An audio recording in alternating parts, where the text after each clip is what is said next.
So how are things in Topeka? It's still here. Sam Brownback is leaving to go to wherever it is to be. What do you think?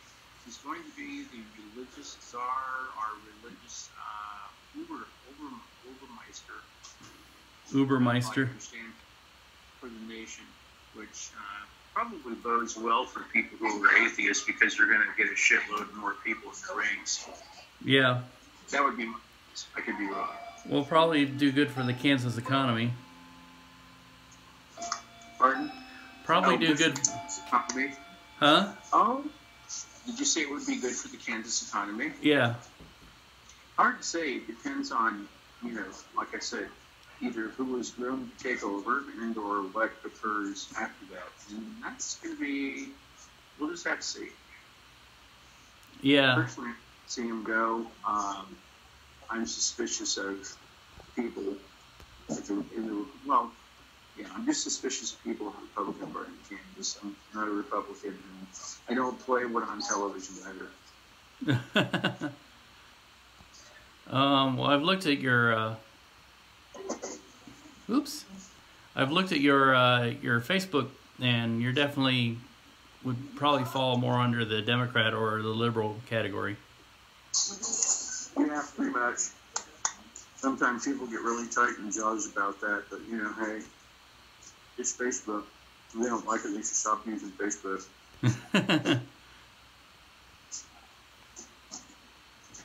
I put Kansas with a small K. Pardon? I think Kansas deserves a big K, don't you? Okay. And you might want to, I'm in a coffee shop. Yeah. And it's hard surfaces. Which one have acoustic on the ceiling, but they painted over it. Which Real smart. Which coffee shop? Oh, it's Blackbirds. Used to be Lola's, and used to be something else. Who knows? It's in that used to be a PT's many years ago, and it's roughly just due south across the street from Gage Park in Topeka. Anyway, it's close to been coming here for years, so Yeah, are you able to see the live stream on Facebook? Pardon? Are you able to see the live stream on Facebook? I don't know. I'm not in Facebook. I'm just using the native Android app, whatever the phone does. Oh, okay. So you can't see it because you're using the phone. Well, anyway, I'd have to dump out to do that. Yeah, I'm experimenting with the Switcher app, and so far it's pretty impressive. It's got kind of a high price tag. I think it's like $30 a month.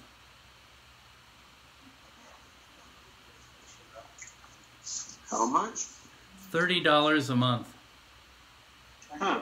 That is relatively expensive. The video quality looks good. Well, it's a subscription thing. Well, you're looking at you're not looking at the app. You have to see it on Facebook. Okay. What's it streaming? How many K is it streaming in, or what? What kind of resolution is streaming in Facebook in? I don't know. I haven't even looked at it. I have to kind of pull you out of the picture to do that. Well, I could fiddle with this to see if I can put it up just to see and record it. Oops. This phone is one of my sources. Duh. All my sources are tied up. Yeah, hold on a second. I have a way of doing it. Hold on. I'll be right back here in a second.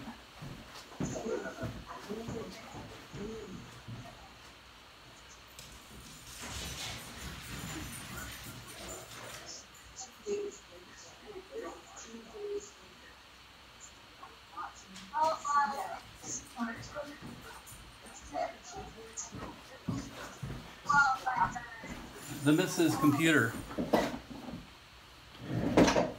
Let's see if it'll get on the internet because there's so many. Don't mind me. I'm fiddling. Oh, there you went. Let's see. No, it didn't do what I wanted either. Facebook.com. Let's go under Stella. And let's look at Stella. And to use my accessible. I don't know if you can see it. Let me put it on full screen.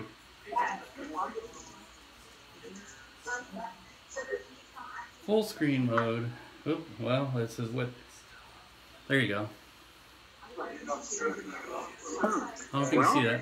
All that is being done, well, except for those smiley faces on the bottom here. All that's being done with an iPhone. Okay, well, that's pretty good. And it's streaming live on Facebook. Okay, on your end, you're actually able to look at the monitor much closer than I am. That's look too. You can kind of hear it too. Now let me turn that down. So I have this extra computer here, I guess, so I can check my stream, and it looks really good actually. I don't think it's HD. Huh. What's the aspect ratio on it? Well, it's 16 by 9.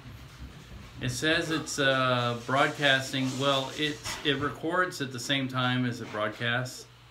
Mm-hmm. I think my settings might be wrong. It's probably something like less than HD, like 900 by something.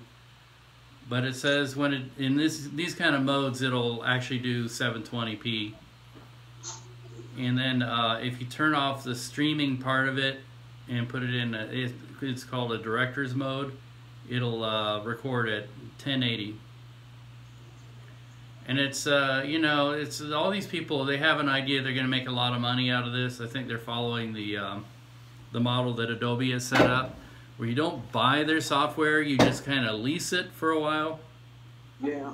And I think that's what they want to do with this. They charge $30 a month, or you save some money, and it's $300 a year, $299 a year, if you want to do it all in one lump sum. Kind of steep, but it's loaded with features. And if you have a use for it, which most people probably wouldn't. But right now I'm doing this little podcast, and I should be using a microphone, but I left my little adapter in the car that allows it to charge, and it would sound better with a mic. What's that? Your audio quality is good. Oh, I didn't check to see what your audio quality was, because supposedly you come through the. All right, hold on.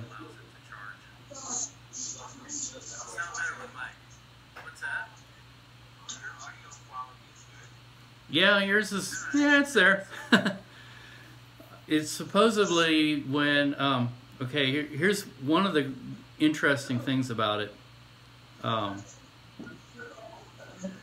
You can hook your computer up to it as one of the sources. It has a little app you download into your computer. You just click on it, and if your computer is on the same Wi-Fi network as your phone's, then what's on your computer screen goes on to as one of the sources on your phone. That's how I'm streaming your Facebook live chat into the mix.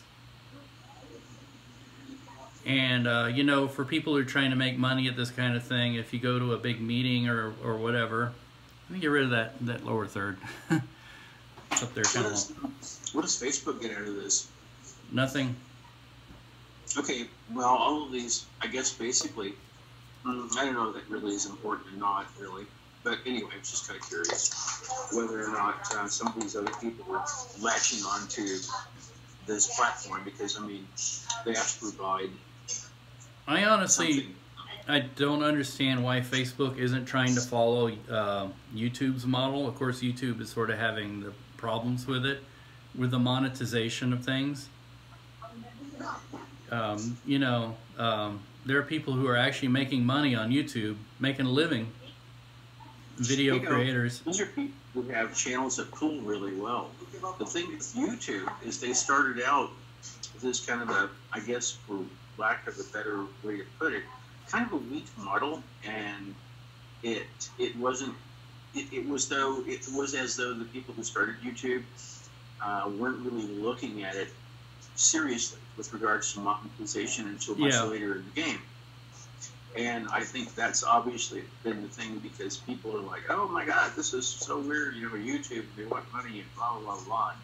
And, that's great, but I think maybe they should have started out with just a really low subscription fee initially, just a couple of bucks a month or something, $2.99 a month maybe. Yeah, I don't know. What?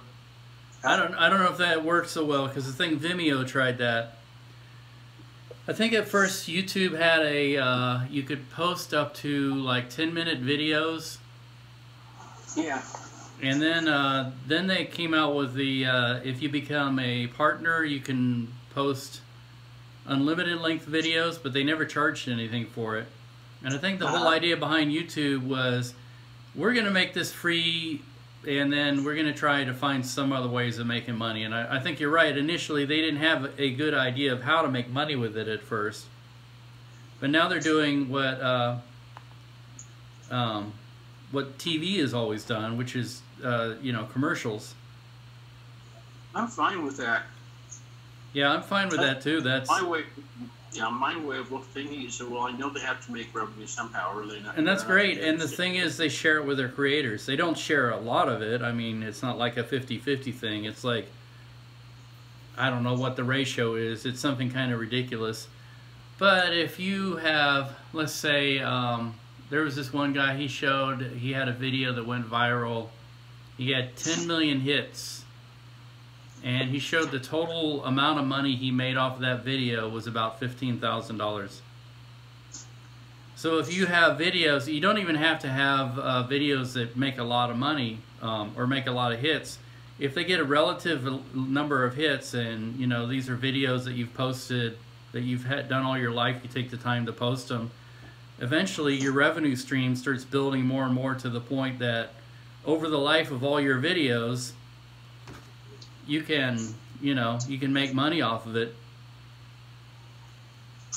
Most people don't, because most people are kind of like me, upload a lot of boring crap and people aren't watching it. But you know what the well, you know what the 3 T's of television are. The 3 T's. The 3 T's are, and I always clean it up when I say it, is tarts, tots, and toys. So if you have any channel that specializes in scantily clad, sexy people, or pretty interesting toys, or cute things like puppy dogs and kittens, and you do it in a creative way, you're probably going to be able to make some sort of living off of it. Yeah. Well, think about it this way, I guess, maybe. If you're going to do something like that, you've got all those people who are doing the 3 T's, and then you've got other people who are doing things they think are important to them, and they've got some place to stick it, so to speak. So it's not so bad. I mean, it's not the optimum situation, but it's the one that seems to work for now. Yeah. And as I said, like, I watch YouTube. I'm fine with their advertising because I know they need to make some cash. And I would imagine there's a fair amount of money invested in what they're doing because shit, we're talking video here, and even at lower resolutions and lower transmission rates, you're still looking at a lot of fucking server space. I would hate to see what your server farms look like. Yeah. Probably be a great place to film a science fiction movie. This science fiction movie was filmed exclusively in a YouTube server farm. Well, there's more than that. You can do a lot with iPhones and stuff now. And iMovie, that's what I've been experimenting with editing. Hold on a second. I hit stop. I can see the hairs in your nose. Oh shit! Wait, I can see the bottom of your prefrontal lobes. Well, I could. For some reason, I think it was on Facebook's end, they decided they had enough of it and they stopped our stream. The funny thing is, it says live video interrupted. It's probably because something going on my end. It's probably my wife's computer. Got me. There it is. It says it's live. Yeah, I think it's, it's one of these things where they only allow 5 devices on your Wi-Fi at one time. And okay. we probably have like 1 million devices going. All right, I see there's one person watching. Well, that's me watching. Well, I figure you would probably be talking more about politics than you are. Oh, yeah, I suppose. I mean, I don't have anything positive to say currently about the Trump administration, and I know that there are people who seriously hate on me because of that, and that's fine. I don't really care. I just, I don't know. I don't really understand anything about what's going on in this country. You see people posting things that sometimes lead you to believe that there's a fairly large contingent of people who live in this country who are still kind of racist assholes. And or if it's not that, they have essentially maybe a small penis complex or something. Just something that's driving them, to be pissy and shitty and moany. Well, the people with the small penises, I don't know about what's driving them, but I know what they're driving. It's usually those big trucks. The ones that they have to roll coal in your face. They blow all that smoke and everything. No, I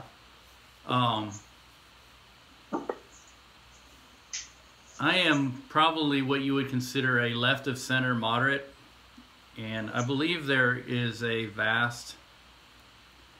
My theory is that the way we got Trump was that media especially loves the extremes. And if you notice, the media really made Trump, especially, Trump's arch enemy, CNN. People think Fox made Trump. They really didn't like him at first. It was CNN that kept, every time he'd say something outrageous, they had 1 million cameras on him. Do you hear what he said today? He could not buy that kind of... It sort of hasn't changed all that much. Yeah, and so, I figure that the radical right, the racist right, the people who lean that way, basically Trump's base, probably amounts to around 30%, the hardcore. And then you have some people that are just kind of like going with the flow. Oh, yeah, I like Trump. And now you can kind of see them peeling off. They're like, oh, this guy's crazy. People are right about him. I don't like Trump. I have a relative who's like that, She was totally pro-Trump in her Facebook stuff, and now she's part of the blue tsunami. And well, I think it takes a bunch of sheep, but it takes more sheep than it takes anything else. I think you and I are probably maybe along the same line of thought in that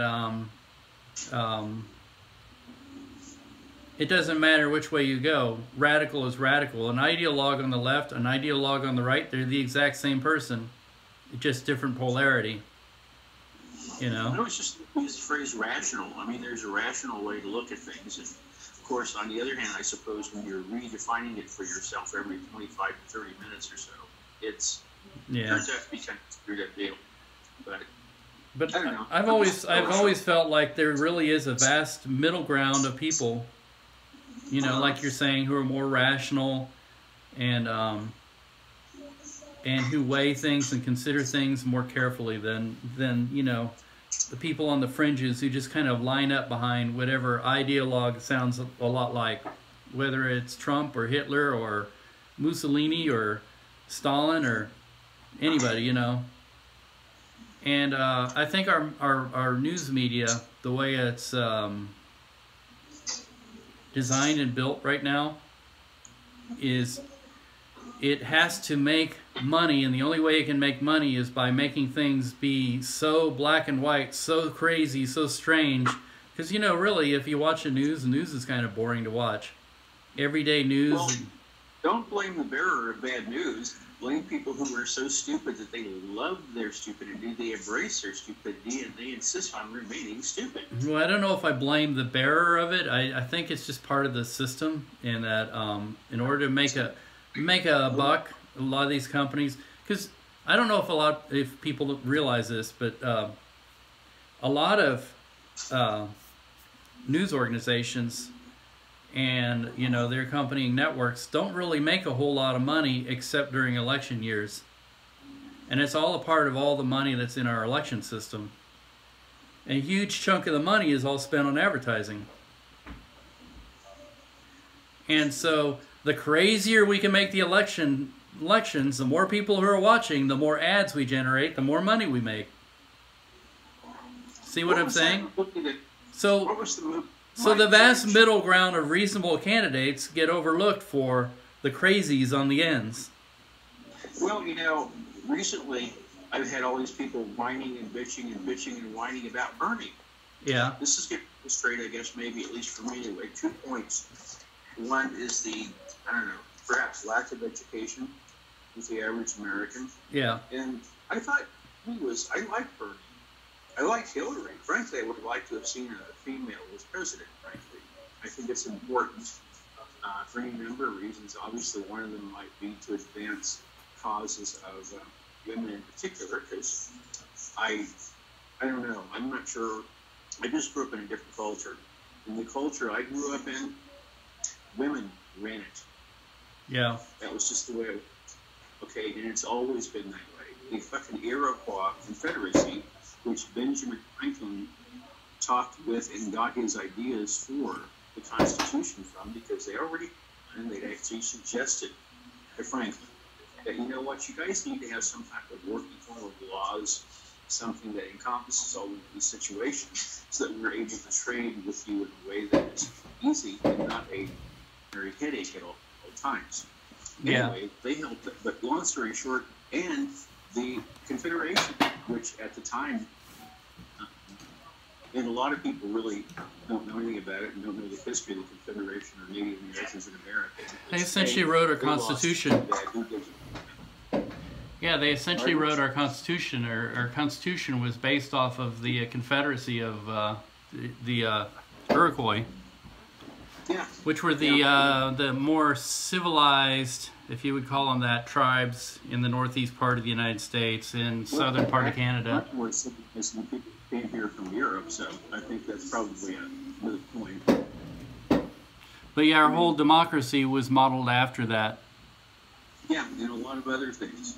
The point being here was that even the Confederates had to consult with the female council of the elders before they could make major decisions.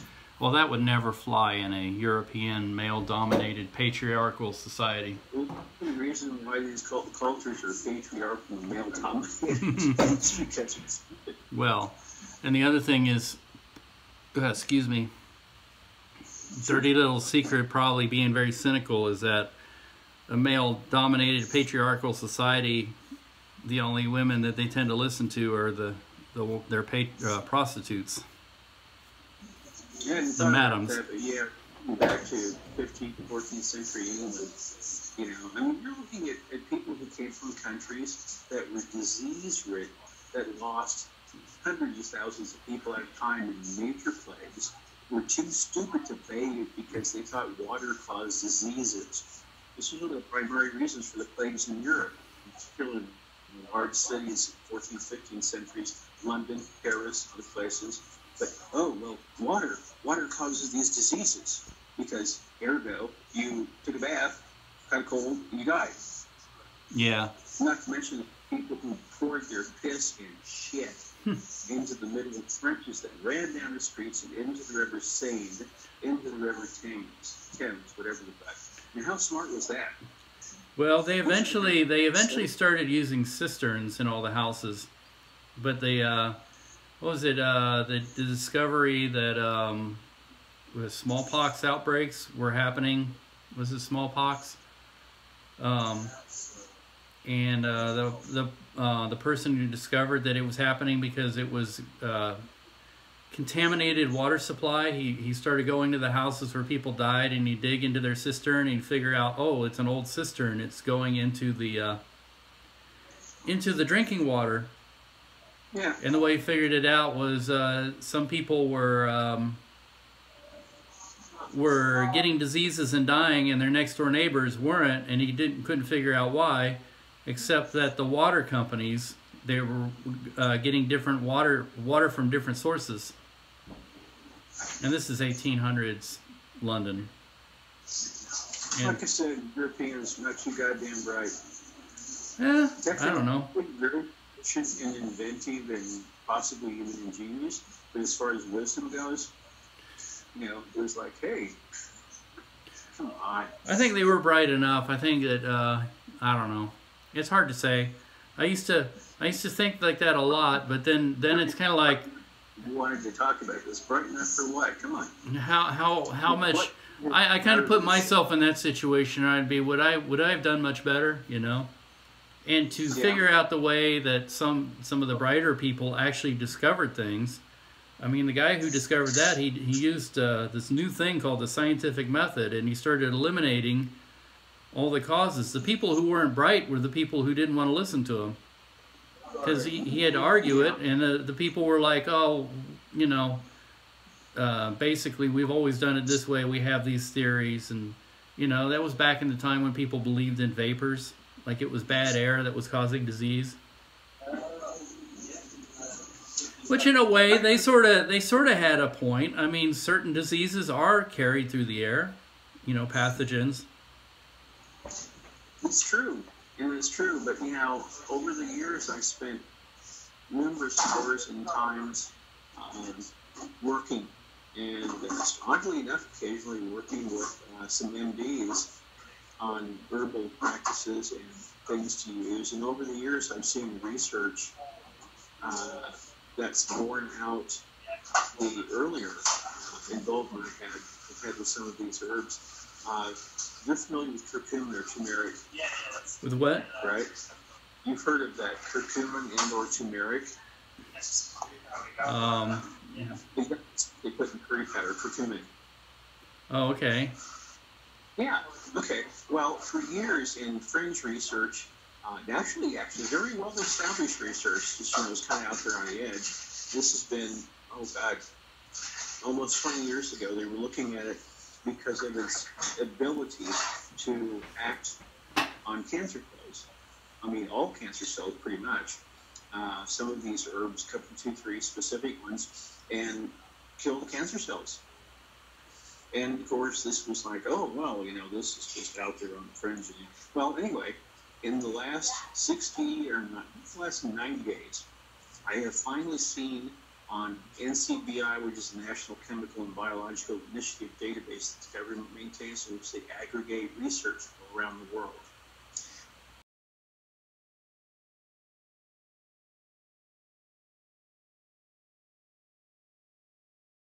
As well as white ginseng, specifically American white ginseng, and I think it's primary particular ginseng in this case, has the sorry, the coffee grinder's going in the background. That is loud. We'll probably leave in a minute or two anyway. Well, you know, they use something up to protect the customers from the noise. We'll take it down. Yeah, I'm about to try something here. My wife is trying to call me and text me and stuff. Oh, let me get rid of that. No. But, oh, I can't do that. I was going to text her back, but I can't. I was going to see if it would work with this streaming setup, because there's one disadvantage is people can try and call you in the middle, but it didn't interrupt our stream. That's weird. Okay. Well, I don't know. It's been pretty solid from here. So. Well, it's just amazing for. Well, I'm using my house Wi-Fi, but it's just amazing. It's amazing picture quality and audio quality. Well, it looks good to me. Although it looks like maybe you locked up. No. I don't know. I'm not sure what you're seeing. Yep. It looks like you locked up. Let me see my. I'm not sure where the phone camera shot originates from, whether it's part of the stream or whether it's something that's looped around in my phone. At least a little tiny face profile picture of myself that I see. Well, I can still hear you, but you've locked up, so I don't know. I guess maybe that's a sign that we should actually call it quits. But I'll put it up on YouTube if I can, and then you can see it later. Think of that song, one of those 60 shows or something about so long, goodbye, or farewell, whatever the hell it is. Yeah. Okay. Well, yeah. Let's see. Yeah. This is a nation full of people who are still basically not that goddamn bright, they're learning. But, so much of the wisdom was trashed when they invaded this country, and they threw away so much of their own wisdom. Well, anyway, a fair amount. So I don't know. Maybe America's just meant to be stupid. Yeah, I don't know either. And acquiesce to the masses. It's all about the money. It's all about the money. All about the money. I saw a quote. It said, it's really, I like it. It said, people are powerless because we are convinced, by being convinced that we are powerless, that's how we give away our power. And I think with a lot of enterprise, a lot of ideas that people have, you just have to kind of like gamble on yourself and take the chance. And I think that the operative phrase is gaslighting. I think there's a lot of gaslighting going on. People who, for various reasons, want to convince the mass of people out there that they can never do what they really want to do. They never follow their dreams. It's not responsible to do that. No, you can't quit your job. You can't do this. Of course, people, they get distracted by other things in life that, that get in the way. Like, I wouldn't say get in the way, but, like having children when you're not necessarily ready, because that's a big responsibility. You can't willy-nilly and just go out and quit a job just because, you want to follow a dream when you have kids. But, who knows? I mean, there are a lot of things out there if people just kind of really follow their passions or dreams and do, at least try it in a hobby or whatever, then, all this little stuff that we do, these little things like playing with these toys and coming up with this great idea of how to run a switcher out of a phone. I mean, you knew that was going to happen.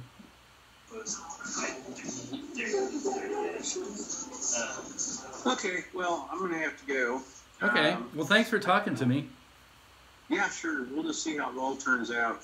As an aside, on a couple of occasions in my life with other witnesses, I once saw a large flight of gray, silver disk UFOs in V formation fly overhead. They were visible for about 60 seconds. Another time I saw a couple more of these things with some other people. They were sitting out taking a smoke break one night at a party. Right? And I always have to laugh because people go, well, you know why they don't contact us?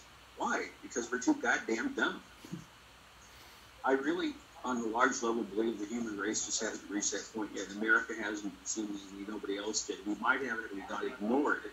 Some of the wisdom of past people that they basically killed off, but no, it's stupid to do that. Well, when human beings get in touch with their passions and their dreams, and that's something that Americans actually excel at. When people get in touch with their passions and their dreams and their ideas, true wisdom doesn't. The problem that a lot of people think is that wisdom comes straight down from your head and then it's like a top-down thing, but wisdom is like your whole body is a thinking, breathing mechanism. And, it's all feedback. Your heart tells your brain more than your brain tells your heart. And that's actually been proven. What's that? How many people even care? A lot of people don't. But I watched this very interesting documentary. It talked about all that kind of stuff, about how our body gives feedback to our brain. And so that we think of mind as just that gray matter that's up in our head. But actually mind is our whole body, our whole everything. It always has been, and a lot of different cultures have known that, but like I said, we tried to kill them, or at least Europeans have tried to kill them. So, yeah, I'm not really down with the whole current situation.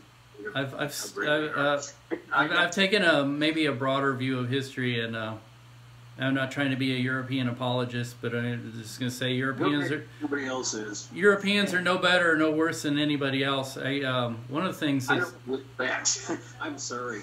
Well, in my lifetime, it's been major fuck-ups. Well, that's part of our. I believe it's part of the problem is that it's part of our Eurocentric view of history. Like we never study Asian history. Have you ever studied the Japanese and a lot of things that they did? Yeah, actually I did. They fucked up quite a few times too. Oh yeah, yeah. Especially Korea. Who was that? The Korean admiral that sent them packing across the sea with the turtle boats. They thought it would be a great idea to conquer Korea and then go on and conquer China and all the rest of Asia. Kind of bring all the loveliness they had going on in Japan at the time with the warlords and everything. You know, a lot of people, we look back on that fondly and, oh yeah, the samurai and everything. But those people were actually terrible. Yeah. And they were trying to spread that great idea across from Japan and build an empire with it. And I'm not saying this because I'm anti-Japanese. I mean, everybody has a little bit of that history. And well, but it's another argument or discussion, I guess, for another day. Okay, I just remember things that we were raised believing as a kid, and you know, this was Native American stuff. And, you know, basically, I'm like, European culture, okay. That is not to say that they're, you know, completely idiotic, but I think it's that drive for power and money. And maybe that's just what fucks everybody else up. Okay, now I do have to go. All right. Well, thank you again for talking to me. And you've long locked up, but I think your audio came through, so it's like more like a radio podcast towards the end. And I'll end it here. All right. Well, thank you. Okay. Nice to hear from you, and nice to actually see you. Yeah, and we'll talk sometime later. This stuff is interesting. All right. See you later. Bye.